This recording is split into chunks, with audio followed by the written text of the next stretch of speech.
Assemblywoman and GOP congressional candidate Nicole Malliotakis. Nicole, welcome back to the show. Love having you here as always. So what do you make by this latest move by de Blasio? More delays, more parents left scrambling.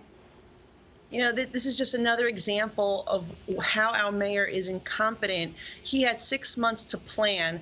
We had urged that they involve the principals and get the principals to develop a plan for their individual schools, since he was not willing to put together a plan for the entire system. And while you're seeing children and students around the nation and around the state return to school, the New York City public school system is left behind, and he doesn't even communicate, not with the elected officials, not with the parents, not with the teachers. People found out the goalposts have moved once again at the 11th hour, very late on Thursday, and now here we are left with parents who have to go to work. They have schedules, and they have no plan for their child. Yeah, we actually have a statement from de Blasio. Let's take a look at that, then we'll get your reaction. He said, obviously, remote learning has begun already. We are doing this to make sure that all the standards we've set can be achieved. We have to have social distancing throughout schools, cleaning constantly, face coverings on students and adults alike. Is that a satisfactory explanation, considering there have been months of planning that could have been done? We're now hearing reports that they don't have enough teachers, all sorts of crazy reports. Does that explanation from de Blasio satisfy you, and should it satisfy parents?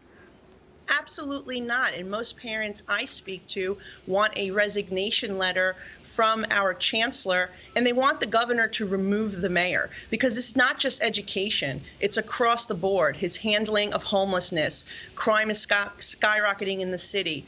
Our New York City public housing is a disaster. Our transit system is a mess. The economy is tanking. All of this is happening under Mayor de Blasio's watch. He just doesn't seem to care about doing his job, and it's a major issue. I mean, this guy has, in my district alone, 75% unapproval rating. People are very upset about how he's mishandling our city. And by the way, by spending more money than ever, 35% increase in spending over his predecessor, Michael Bloomberg.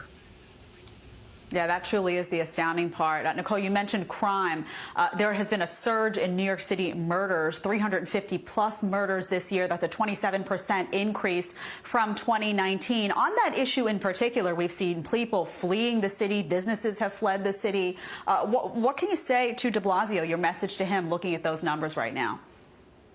Well, look, it's not just Mayor de Blasio. It's the fact that we have one-party rule in our city, and that everyone is moving more and more to the left to appease a radical fringe led by Alexandria Ocasio-Cortez, who is also here in New York City and, quite frankly, is leading the New York City congressional delegation. I mean, we have to elect more Republican leaders, conservatives, people who are pro-law and order. Today, we're having a Cops for rally to support my campaign, because every single NYPD union has supported me, because crime has emerged as the #1 issue throughout the city of New York. Thanks for being here, Nicole. Something needs to change in this city, and quickly. I don't disagree. Thanks for being here. Thank you.